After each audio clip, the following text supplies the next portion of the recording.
not snowing on the ground. We're having Thank you.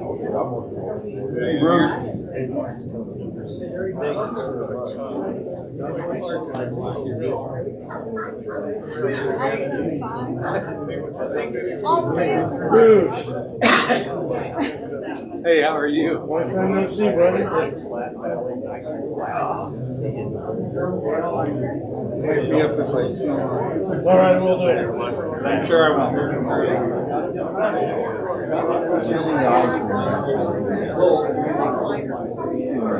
I've been known to fall asleep. Really? Yeah.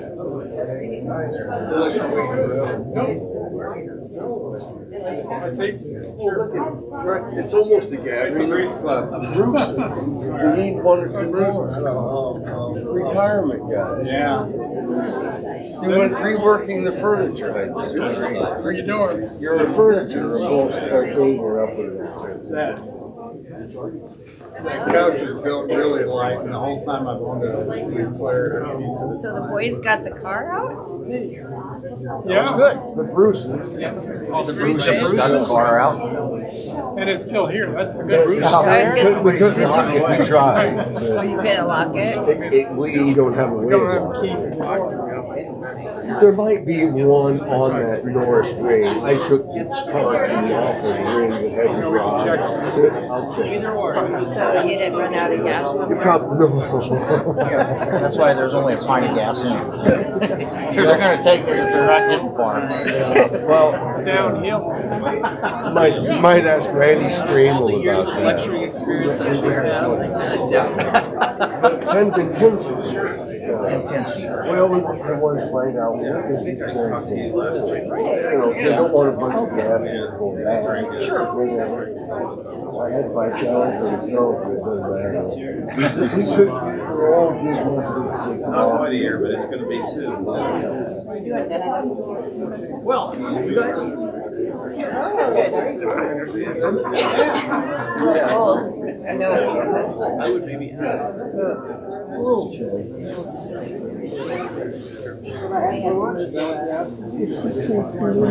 It is, absolutely.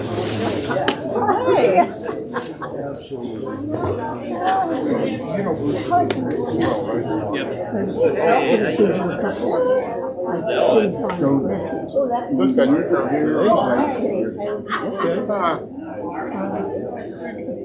trying to start it. Oh, and this is the media guy. Yep. He films commercials and stuff like that. I don't know if you've ever seen. He's got what are you Some gonna do? pizza commercials for the station, the artery. Now I just. We did a Seated Ellie interview recently that But then if it's struggling, just started doing pizzas, rocket pizzas. So most of my life consists of Spidey and Friends, Bluey, and Yeah, we can roll so I really don't get. He's got toddlers. Understood. Like Wendy's not going to be a. You still do Power Rangers?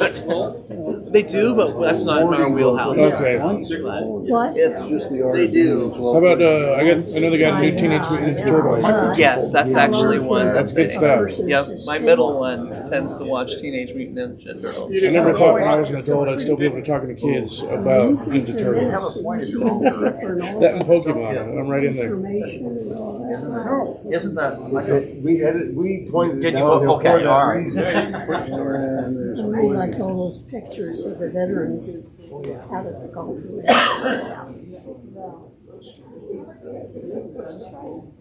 Just a little.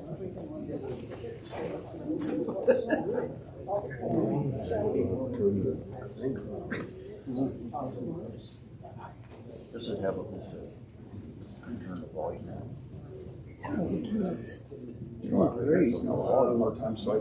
Dig out my Taylor's in particular. I like it. And I like Cliff, Like down my feet working for Justin. I don't think we're gonna have to go the rest of It's okay. As long as he's paying his bills, right? it will help.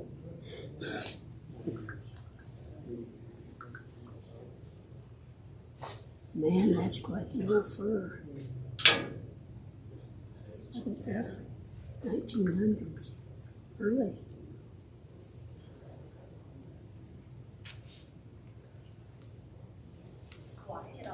And Mrs. Norris attended already.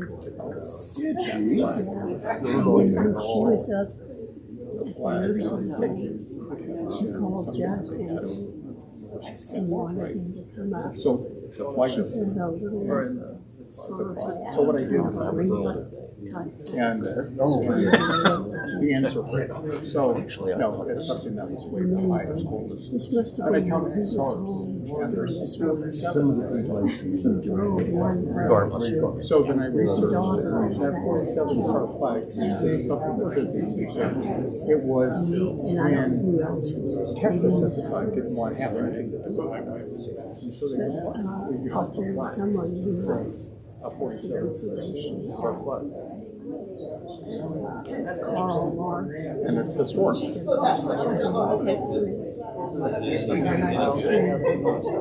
Well, I found the flag. I did the research. It's on the internet. Why would they make it 47 star flag? Because they had 46 and 48. The states, the last two states had you cut there. To make the fifth Would you like to solve it? Okay, so I'll start and then introduce you.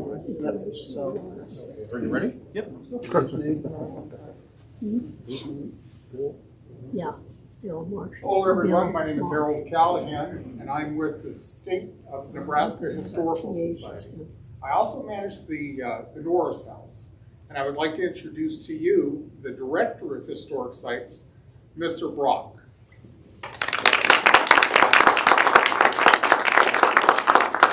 All right. Well, we couldn't celebrate George Norris Day on George Norris Day, right? I mean, in our homes when it wasn't snowing like 4 inches in our houses. But we still have this program, and I want to thank the Norris Institute, and I want to thank Linda at the Museum of the High Plains. So let's give those two other entities a round of applause. And so George Norris has an incredible legacy in this community. I don't have to tell you folks that. But we've got a really phenomenal speaker today that's coming from way over in Kearney, Nebraska. So, Linda, did you want me, does the Norris Institute or does the Museum of the High Plains want to say anything before we dive into our speaker? I'll check with my board. No. Okay. Good. Okay. Norris Institute. Good. We'd like to extend our thanks to you, Professor Longo, for coming out today. Peter, okay. Thank you so much for being here. We're very much looking forward to your presentation. Thank you. And with that being said, Dr. Peter Longo, he's corrected me multiple times on that as well, is presenting George Norris, Revisiting Nonpartisan Possibilities. This session will review the major and enduring contributions of George Norris, of special consideration with the revisiting of nonpartisan possibilities. Peter Longo has been a professor of political science at the University of Nebraska at Kearney since 1988. He holds a Bachelor of Arts in History from Creighton University, 1980, and JD in 1982, and a PhD in 1986 from the University of Nebraska at Lincoln. Longo has published numerous articles as well as books.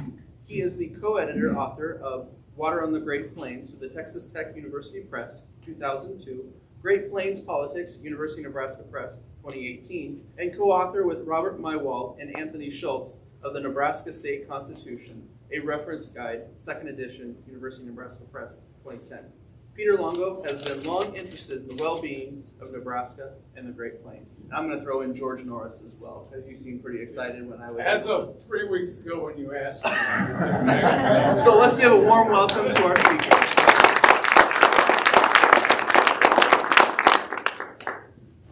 There is no microphone, so if you cannot hear me, I will do my best to even project in a louder voice. And I'm the youngest of 9, so I've never been able to sit still. So I'll be walking around like this.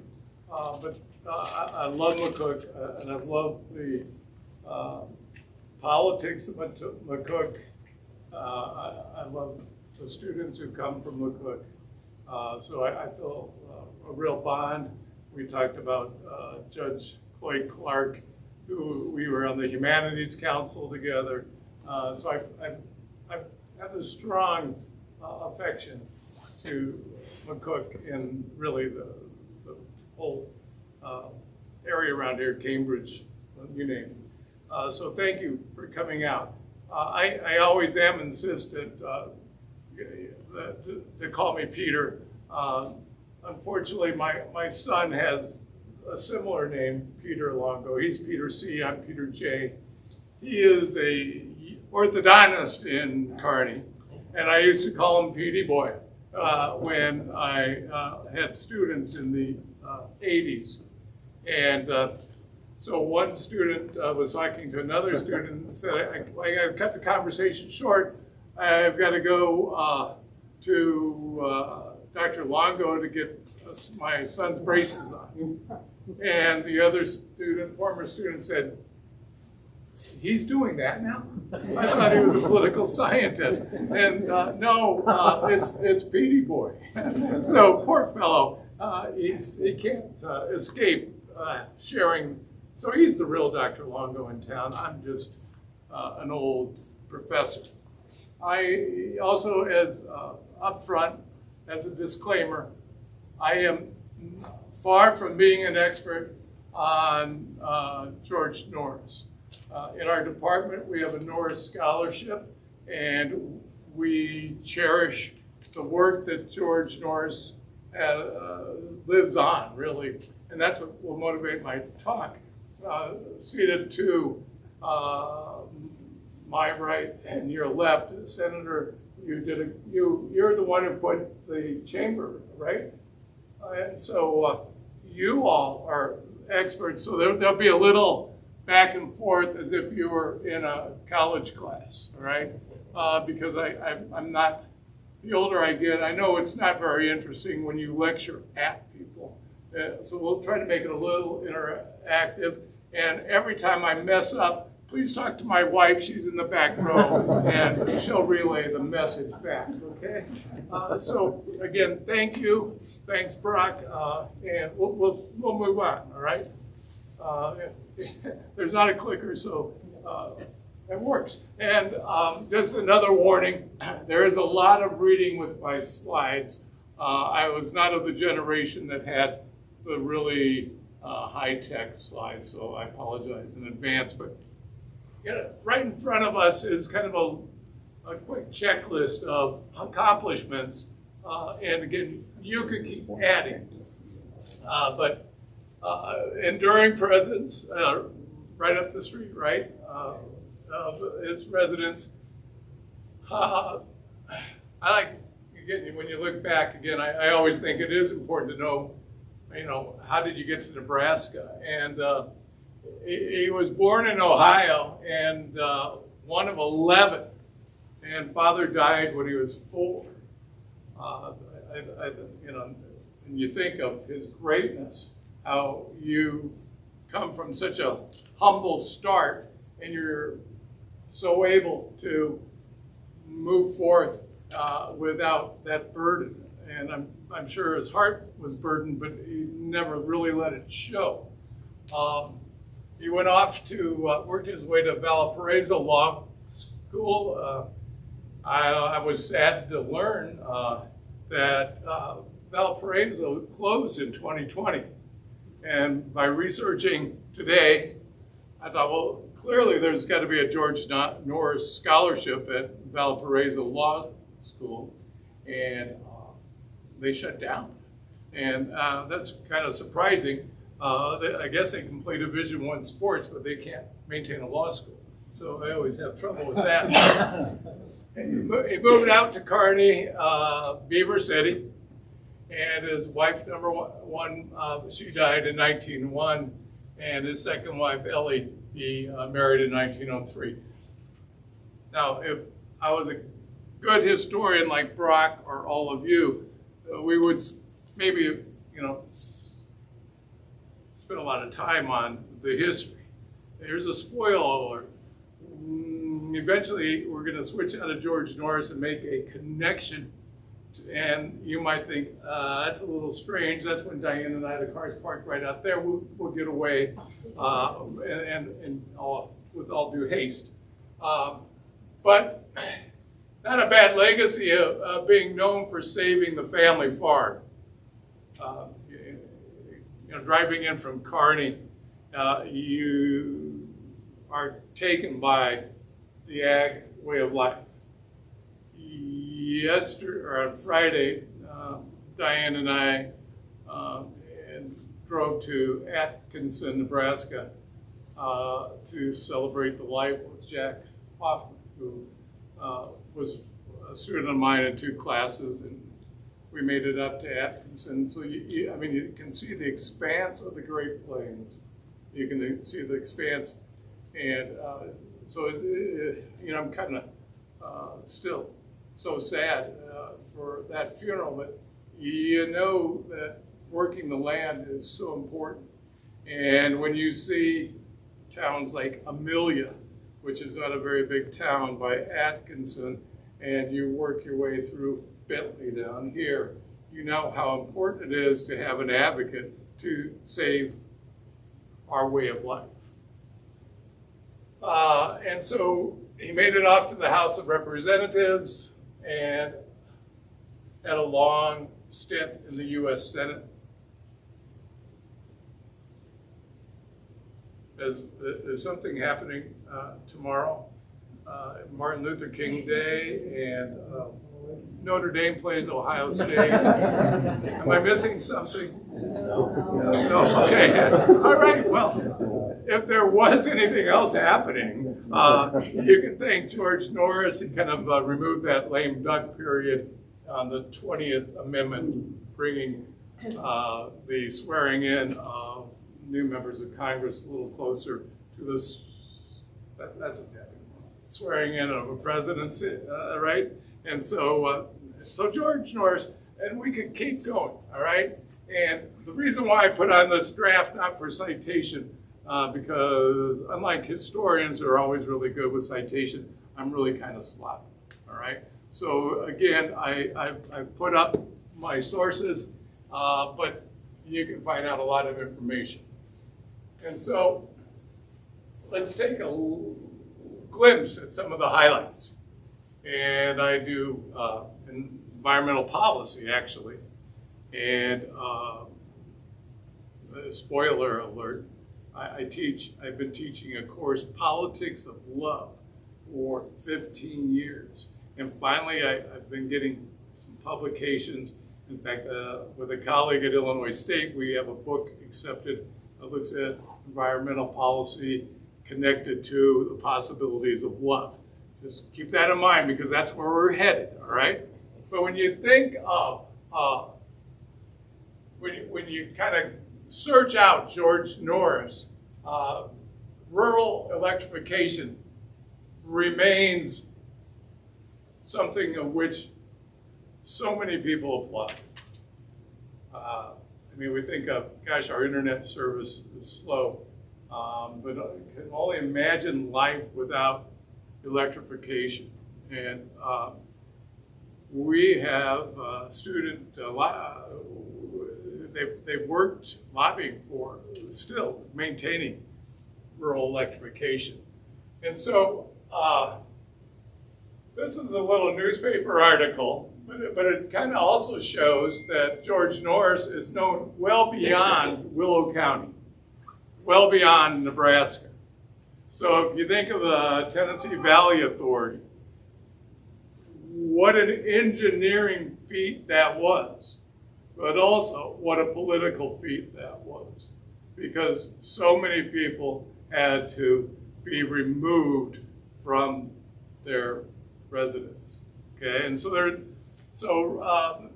there's this photographic exhibit, and this is where I'm a little text heavy, but I think it's worth kind of reading and kind of processing. Construction of Norris Dam began in 1933 as first project of TVA, a Great Depression era project. Okay, and I'm going to kind of skip some of it. Norris Dam State Park was named for Nebraska Senator George William Norris, who lobbied intensively for the creation of the Tennessee Valley Authority. Okay, so we're in Nebraska, and we look and we see, you know, people know who George Norris is. But again, there's a little, always when you think how well you can navigate through communities and still maintain a positive understanding of government, there were so many people displaced. And so that last paragraph, we recognize the tremendous sacrifices these families made. At great personal loss to them, they left their homes and the land they loved for the greater good to improve the quality of life in the region for all. Without their sacrifices, we would not enjoy the quality of life that we have today. George Norris, so many times, was able to convince citizens that there was a greater good. And that's an art that I think all of us would like to see our policymakers embrace. When you think, oh, the greater good, it's not my good, even though I don't mind that sometimes, but it's the greater good. And that's a hard political route to go. And George Norris was a master at conveying the importance of the greater good.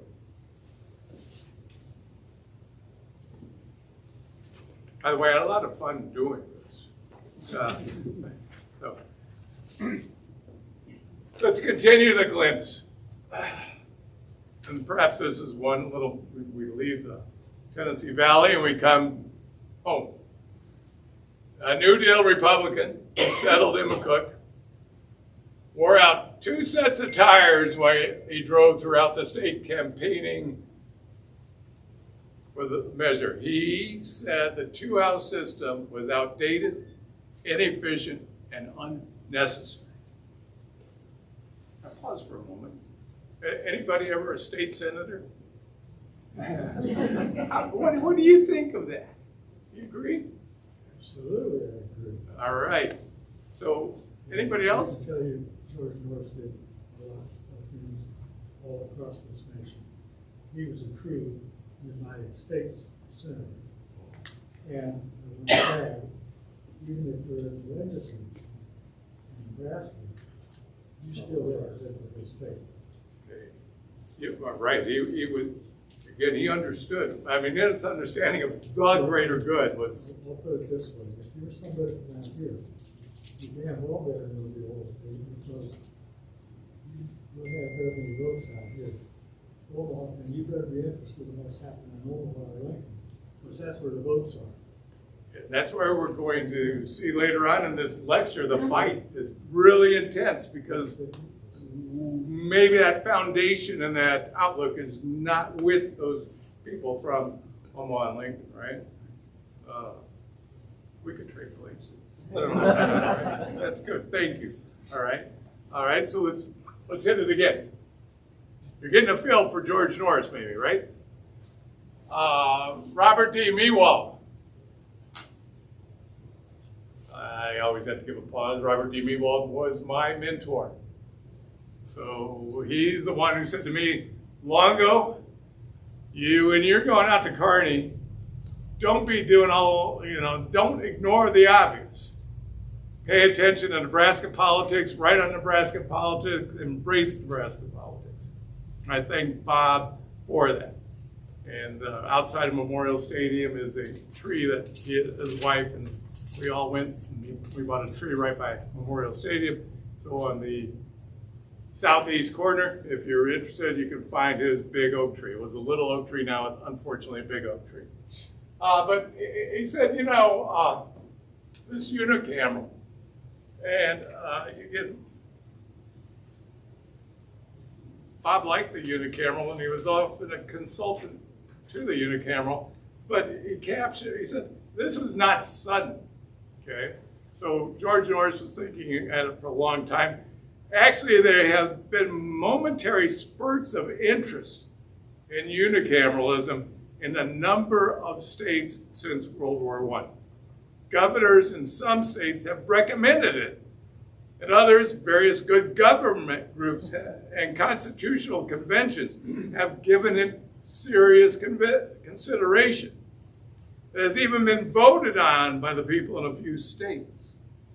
The most recent string of interest grew out of the one man, one vote requirements and the apportionment of both houses of state legislatures. The Supreme Court decisions effectively undermined the federal analogy supporting the argument for a second house in state government. All of this interest flared only briefly and soon disappeared, except in Nebraska. And the except in Nebraska, we can thank George Norris. I hit it again. So now we're going to kind of switch out again. We're going to end up with George Norris, so don't worry, all right? But now I'm beginning to stray a little bit. And so you say, well, why haven't other states then followed George Norris's lead? And there is a poor North Dakotan who was a state senator, really wanted North Dakota to go that route. And this is his article. It said, Nebraska adopted a one-house Senate of 49 members in the mid-1930s. This unusual decision was made for two reasons.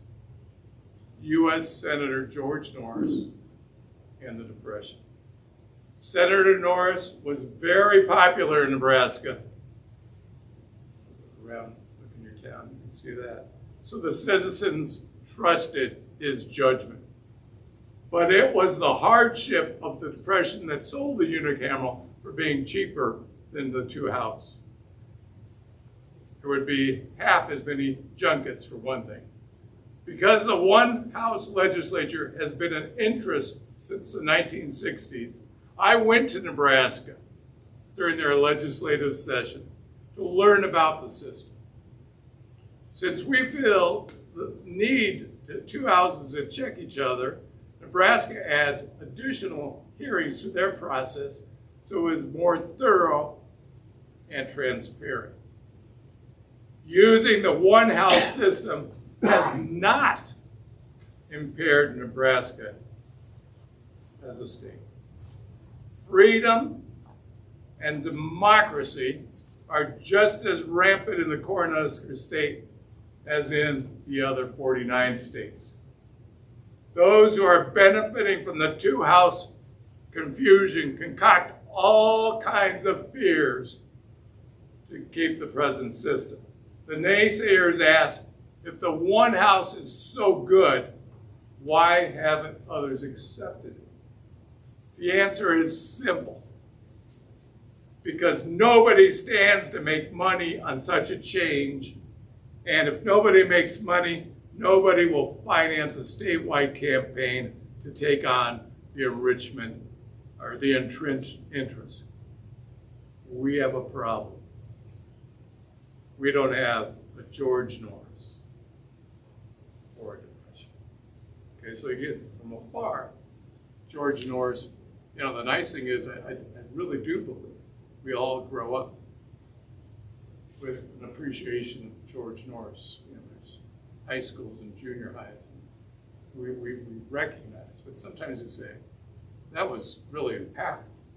To think that you could come up with a one-house unicameral to reduce the actions of special interests. Have it transparent.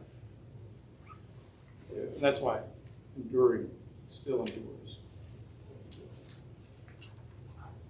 Okay, now again, we're switching a little bit again.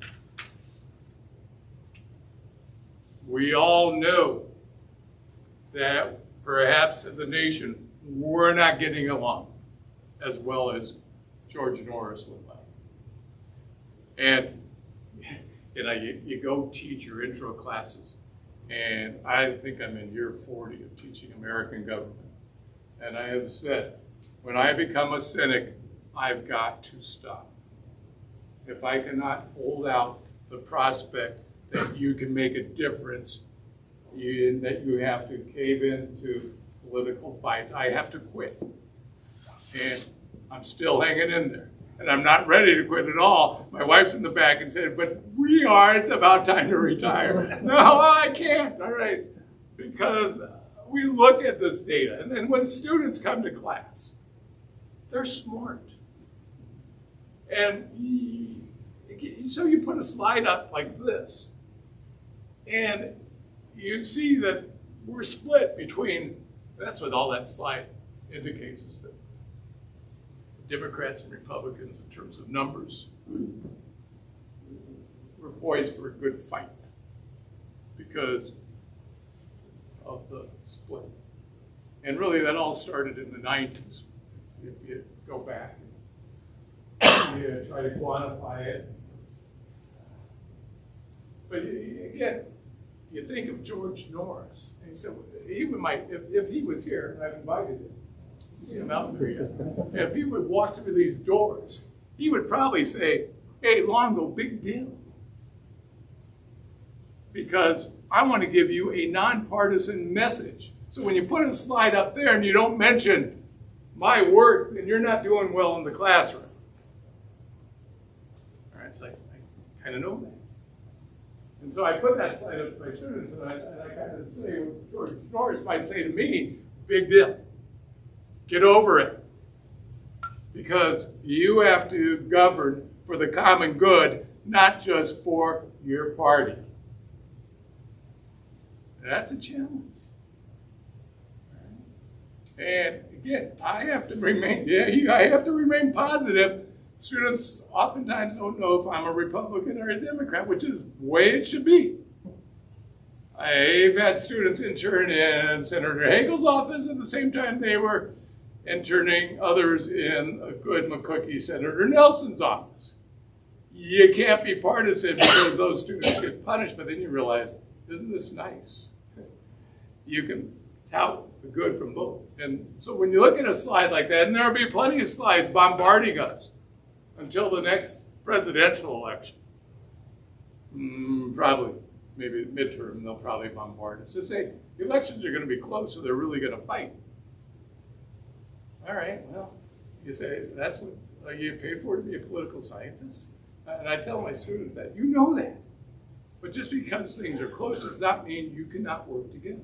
In fact, maybe it should encourage you to work together.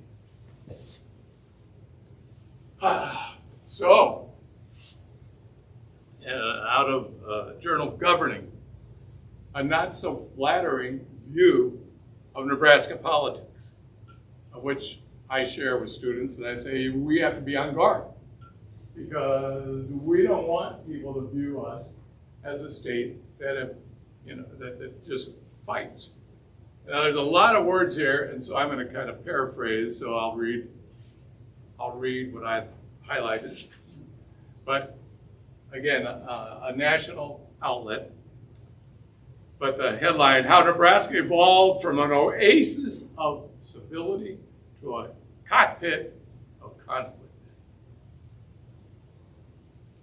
It is safe, and the article reads like reads. It's a safe bet that George Norris wouldn't be very happy with what's gone on this year and the government he created for his home state of Nebraska. Norris was a member of Congress for 40 years, and his integrity and dedication made him a revered figure in the state he represented. Toward the end of his career in the 1930s, he redesigned Nebraska's governance realm in accordance with his principles and led the campaign for his plan's adoption by the state voters. All right, Senator Vickers knows that, right? And when you were a senator, you really embraced that idea. I know that, all right? Because Bob Meewald, who was cited so long ago, you always have to pay attention to Nebraska politics. All right? Norris couldn't stand the bickering between the House and Senate in Washington. He served in both so he established a one-chamber legislature. He hated rigid partisanship, so he gave the body without party labels, party caucuses, or party leadership positions. Caucuses were put in together largely on the basis of geography. Most of the members were Republicans back home, but Democrats were in on many of the big decisions and got to chair important committees. A decade ago, when a prominent GOP legislator resigned from the party in disgust, he was allowed to keep his post as chair of the judiciary. The cumulative result of all this was a culture of civility at the state capitol that served as a model for a more fractious legislative body in other states. So that's where we begin to see we could keep the scorecard, keep adding the enduring legacy of George Norris, but it's sometimes hard to keep those enduring legacies. Okay, another lot of reading, but there was a big fight, and I'm not going to read about the big fights because we could substitute about a handful now from update this article. I am going to jump to the end.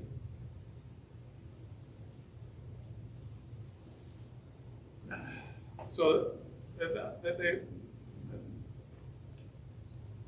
are you aware of some of the fights in the current unicam? let's update this little governing article. Are you aware of some of the fights that appear to be partisan right now? Absolutely. Could you throw them out to my wife in the back? What's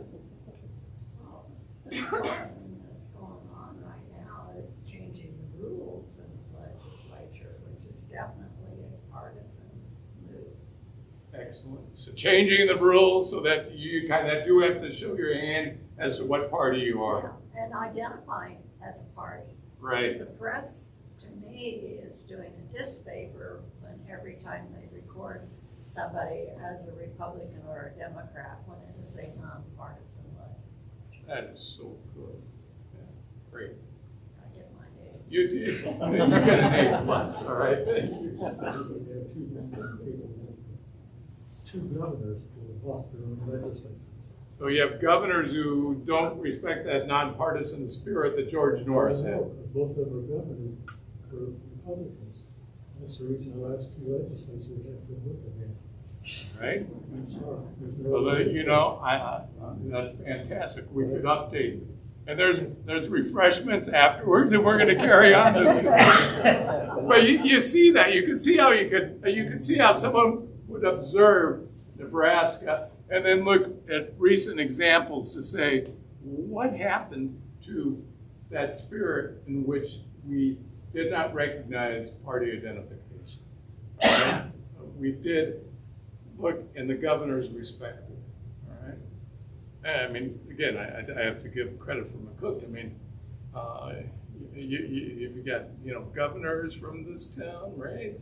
And it's Governor Morrison. He spoke so many times on camp. I mean, you just got some great senator or representation, political actors who threw their all into it. And when he aged, he had that bad broken ankle, and he always said, you know how that happened. And he said, I stepped into the Republican River. So every now and then, he would stray into his party identification. But we'll move to the next one. All right, now, it's got that college professor. But I'm not giving up on the notion we can govern through love. In fact, when I started teaching about a formal class on love, and it has nothing to do with sex, all right? So I had a heck of a time getting it approved because they thought it was going to be on sex. And no, it's about the traditional Aristotelian notion of civic friendship. Okay, because we don't think you know anything about sex. All right, that's fine. I don't think you know anything about love. We'll get on and we won't have these fights in the academy, all right? So, you've got all those tidbits of George Norris, and now it might appear that I'm going to stray badly, and then we're going to finish with George Norris. University of Colorado Press, I'm so grateful. I gave my book submission with my colleague Jim Scott, and they accepted it. And it was a leap for them. It's a whole book on allocating resources, on notions of understanding your neighbor. Yeah, there's a lot of work to be done. And so it's going to take about 1.5 years to complete. But hang with me. I think when people say maybe if we treated people kindly and with love, we might have more progress. And so we can look at various types of love, scratch out the erotic, passionate love, philia, love of friends and equal, put a check mark by that. Storge, love of parents for children, you can hold that at bay. Agape, love of mankind, that would be kind of a Martin Luther King expression.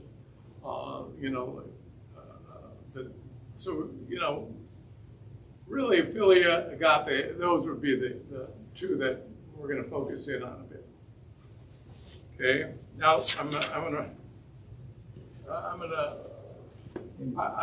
I've done this.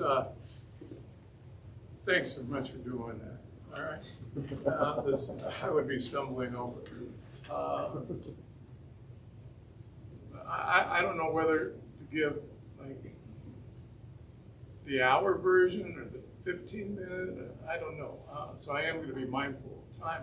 Gosh, you've been so nice for 40 minutes. You need to get up and move the car. You cannot. You're still with me, all right? So here's the leap, and I'll kind of. I like this Brewer piece because I have long been a student of Aristotle. And Aristotle has guided me for a long time.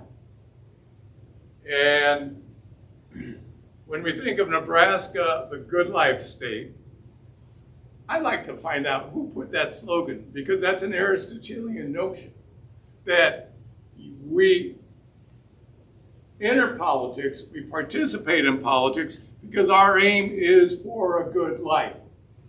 Now, I don't know why that would be a radical thought, to think that we would join in community for a better life, a good life.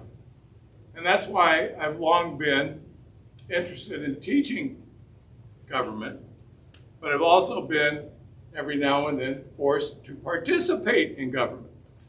Even coaching Little League, when I start complaining and someone who is near and dear to my heart will remain anonymous, my wife, would say, you've got to put your money where your mouth is. So then you would coach Little League.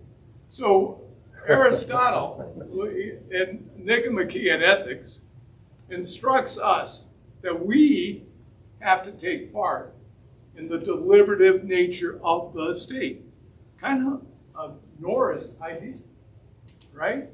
That we have to think more of the common good than what is my good.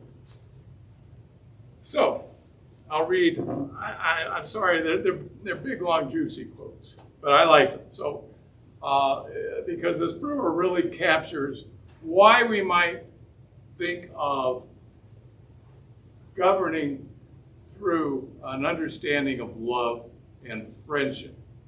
And friendship, it's a civic friendship.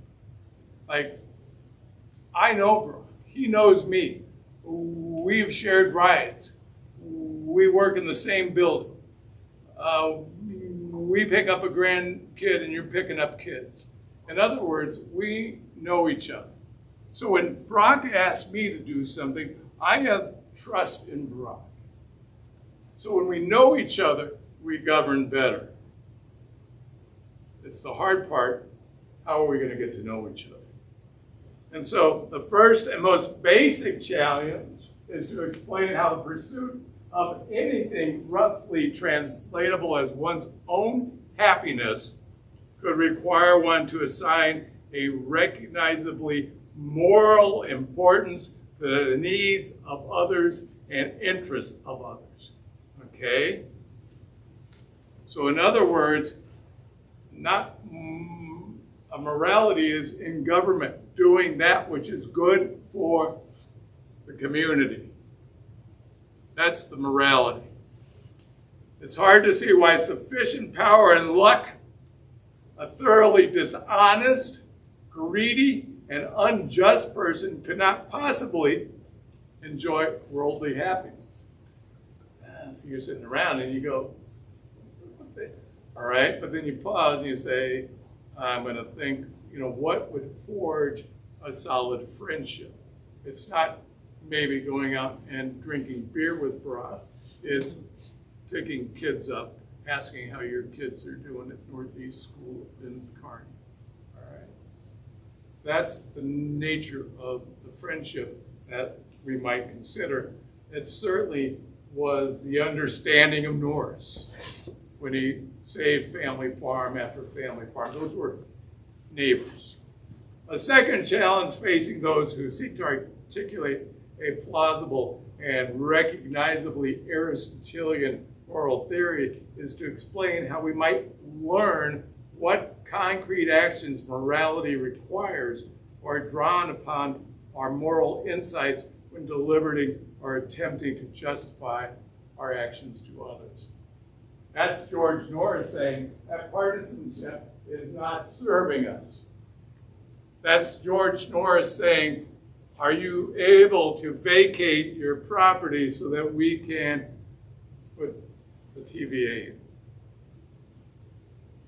All right. So you think of those are the motivations, and you're thinking, does that have anything to do with TikTok? Probably not. All right. I mean, if someone, if you say pause for a moment about your decision that you'll make tomorrow about TikTok, what does the Aristotelian notion of love have to do with TikTok? And if someone says, well, it builds community, all right, I lose. All right, it builds community, people stay in touch, all right. George Norris and I approve. Okay. A flip.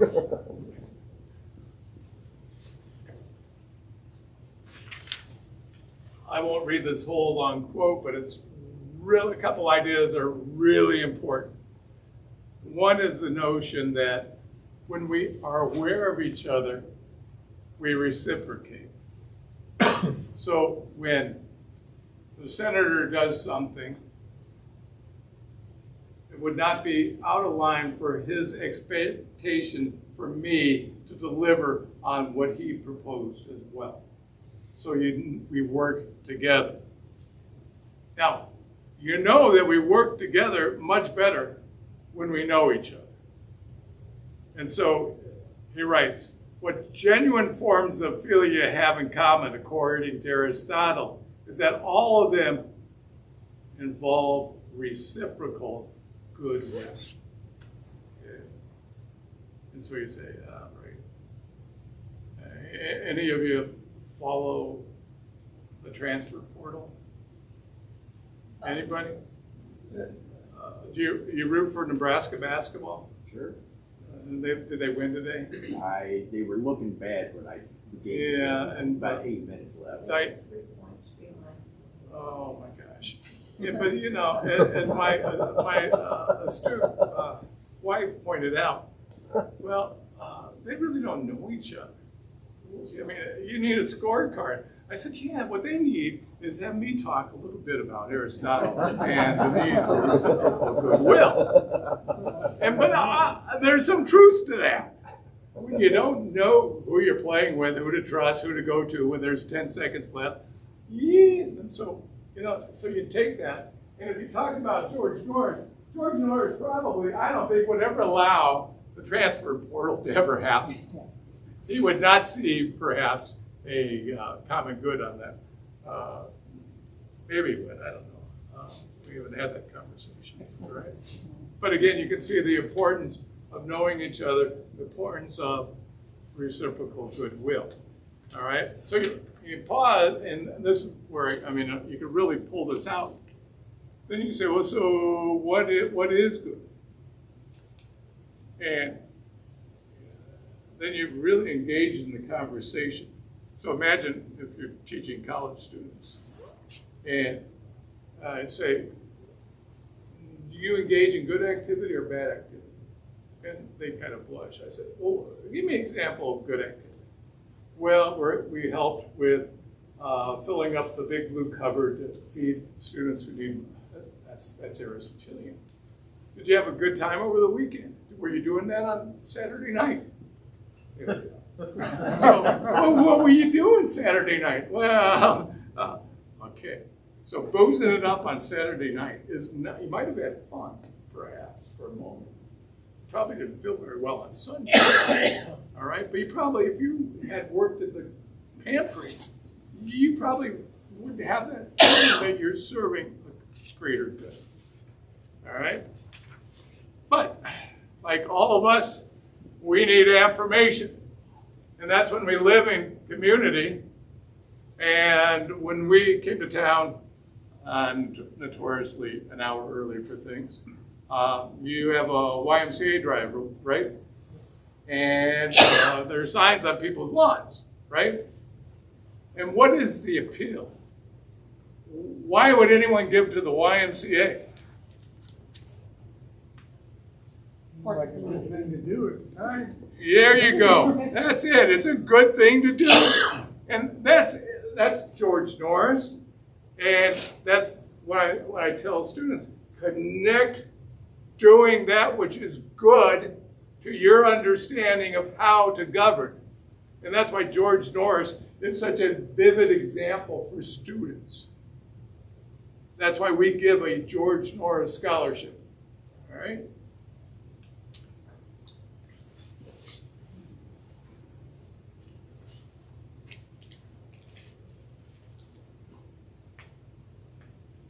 This is another long quote that I'm going to say, but if you have these friendships, second line, the parties to such a friendship must be able to affirm an external instantation of their outlook unconditional. So people know that you stand for good, they can rely on you, they can work with you. Do you think we could rely on George Norris? Did he put up with nonsense? No. So the work of Norris can be a framework for building better community. So it's really our job to encourage the generation.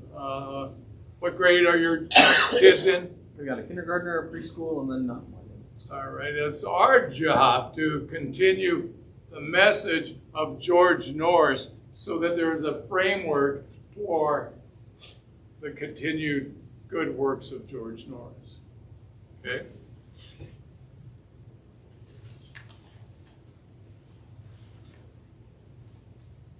Again, it becomes a little repetitive, doesn't it? So you get that message of love. Rather, the capacity to love ourselves and the capacity to love others arise together. Think of that. It's not bad to love yourself. Okay? And then you share that and you begin to love others with that. See?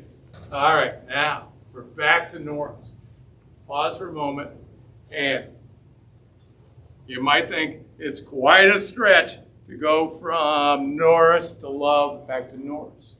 I maintain that using Norris allows me to give a fantastic example when I try to explain the connection between love and good governance. Because love is, again, not frivolous. Love might be good constitutionalism. Anybody like to study the Nebraska State Constitution? Because there's a really good book out there for $49.95. I do. All right? Anthony Schutz, a law professor who's with our UNK students coming back from the World Court. Where we're going for edition number 3. I still have a few more years, and so you say, well, because you do need a framework. It's not just willy-nilly, and you need examples. So you turn to George Norris. That unicameral, he didn't just, without careful consideration, make that up. All right. So when you use love, I think it just fortifies the possibility that we can govern better. Now, this is the hard part, because there are little clips. I don't know if it's going to work. If not, then we'll just. But there's a little. NTV did some. Can you get? Does that work? We'll see. If not.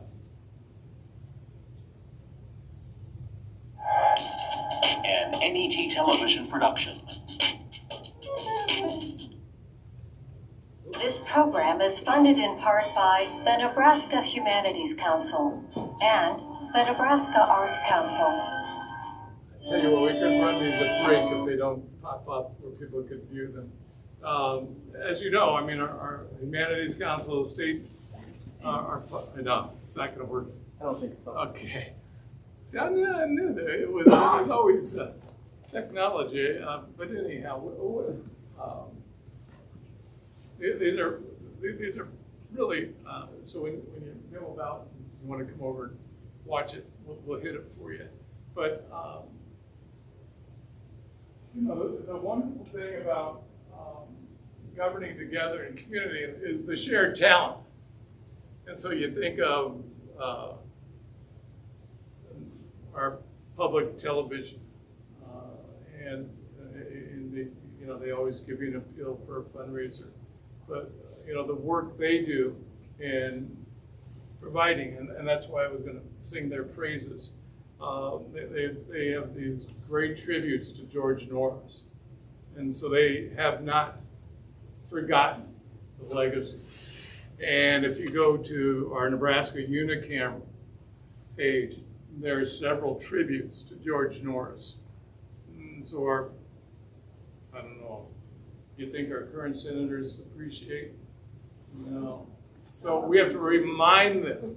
So, maybe next time I write a state senator, I would go, please consider George Norris before you, and you fill in the blanks. All right? Act in such a, all right? So the closing thoughts and conversation, I'm open for suggestions. But the legacy, to me, is alive. And it's not just an example to teach, it's an example to live. So that's it. I'm at the end. You said in about 15 minutes, but we have time for Q&A. I was asked on here to represent Nebraska at the 75th anniversary of the TVA. And I've never been treated more like a king. It was embarrassing. So I got down there. I was in the penthouse of the hotel. So everybody else goes to the penthouse. It was just at the top. The whole damn room is at the top of the hotel. And I'm by myself. I called my wife home, and not this one. Not this one. Yes, I called my wife and told her that I just believe it was big boxes of chocolates, big boxes of candy, flowers. They were treating me like a king of some sort, just because I'd been sent down for the 75th anniversary of the TVA. Okay, the next day, I didn't know what a TVA was. I didn't know what was George Norris's things that he did, because he was a United States senator. It's like being a state senator. You represent a district, you're representing the whole state. And what's important anywhere in the state is it should be important to you. And George Norris was that way nationwide. Anyway, when you drive down to this TVA, the first town you come to is in Norrisville. And then you come up over and hit the lake, and the lake was similar to what we would have in Nebraska. And George Norris created it as the United States Senator. He was like United States senators should be. He represented the entire nation. He might have been our senator. But just when I was in the legislature, it was just my district I needed to get it. I damn well better be interested with the Omaha district and Lincoln districts because that's where all the votes were. Well, I'm worried about the money. I'm worried about the votes. And if you're from out here and you ignore them, nobody's going to help you because you don't have enough votes out here. So the first thing anybody from out here, if they're halfway smart, is go down and make friends with the urban people because you need their votes a hell of a lot more than they need yours. Other comments? Well, this is not a serious comment, and I've mentioned it to a few people, but I've never been able to mention it to this many, say it to this many people. So maybe someone can offer some insight. In the car, in the glove box, is a street directory of the DC area, surrounding area from, I can't remember, but it's from the time of the car. On the back page, the typewritten part ends a short ways down, so there's blank. And in handwritten pencil, there are about 4 names and addresses, and underneath each one written Undertaker. Now, what would be the reason for if all you're going to write in there is Undertaker? Why would you need to identify every one of them as an Undertaker? But what could that possibly mean? And I'll throw out one theory. A groupie friend of mine said that there's a Norris buff.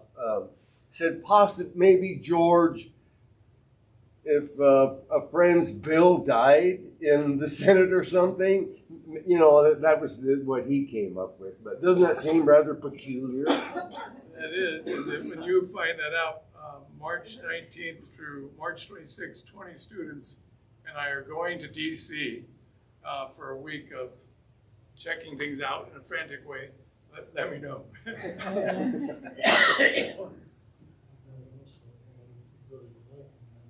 Says in First North Chambers, and I make sure that it wasn't true. It was very Strong connection. Each day they start the session and saying, this is the George Norris Chamber. There's also something else. T. Brewer that wrote all these quotes. That's not Senator Tom Brewer. No. It would be AI. It's a widely cited source for Aristotelian friendship. You know, it's inspired a lot of us. You've been an awfully patient crowd to let me yell at you for so long. I appreciate you all coming out on this cold day, and appreciate the opportunity to share my thoughts on connecting George Norris to something beyond the obvious. So, I think that's it.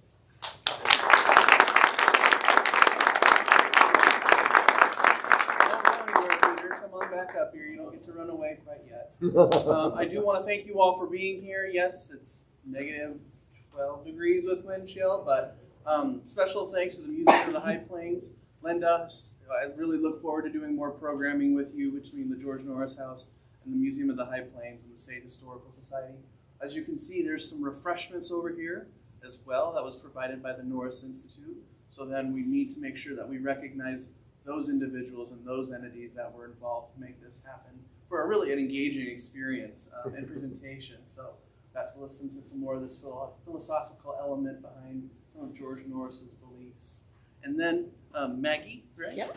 Maggie, if you wouldn't mind coming on up here.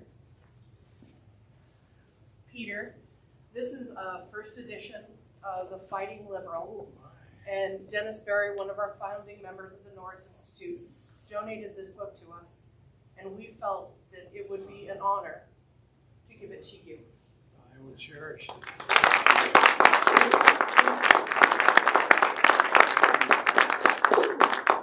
This is so awesome.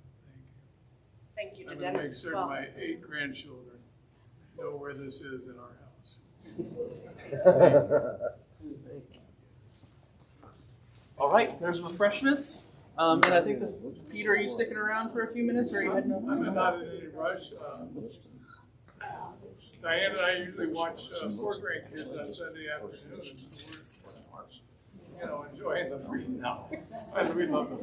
No, we're not. Make sure to come back and visit the Museum of the High Plains during regular hours, and then also the Norris House too. So find us on our website and social media. Thank you all. So are you Thank from you. Boca? No, from California. You're from California. This is probably a little change. Well, I'm in the same state of Jefferson, part of California. Okay. Up north. Up north? Okay. Well, it's nice to meet you. Hope that we can get together on some more things. Good program. We have the third Tuesday of every month. You know, We have a Norris Sunday, Institute meeting. we're all the same. Oh, so you're a member of the I'm the president. Yeah. Sir? So if you ever How are would you? like Good, to go thanks. to our meeting in person, I need to know everything I need to know and learn Somebody owes somebody. and take in and absorb. we have a meeting at 5:15 on Tuesday. One or the other of us need to You're reach out. welcome. At any My schedule is so busy. It is. It's like my schedule is only Sunday, They're always there to say we do set up Zoom meetings and do that as well. So if you ever can't be there, we'll be happy to do that. Other than doctor's appointments, my wife is pregnant for a couple years. And as a mental hospital, my son is diagnosed with and lost self-certified.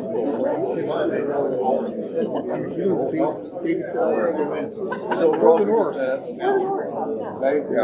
I actually have some big plans for the downstairs. Have you ever seen downstairs? Once. You want to see what it's going to do with it. It's going to be a rotating, the upstairs. I'm going to focus on this political side. And I have so much display, there's so much stuff. We have to rotate it. I don't doubt that at all. And I think it's probably been 10, 15 years since I've been in the I think about, yeah, you couldn't get down there when Brock and I went through and out of the house. That's something we. If there's a box, dumpster, we don't have any. No, we don't have two boxes. I often have the honor to be upstairs where it was me and Judy Vickers and Donna Bates, who was the director of the Norris House,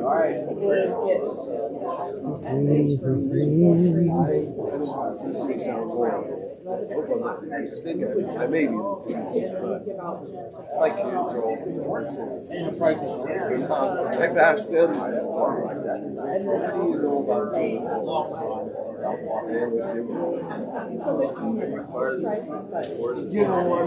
So we try to fourth graders are coming. In fact, the schools they've already scheduled for.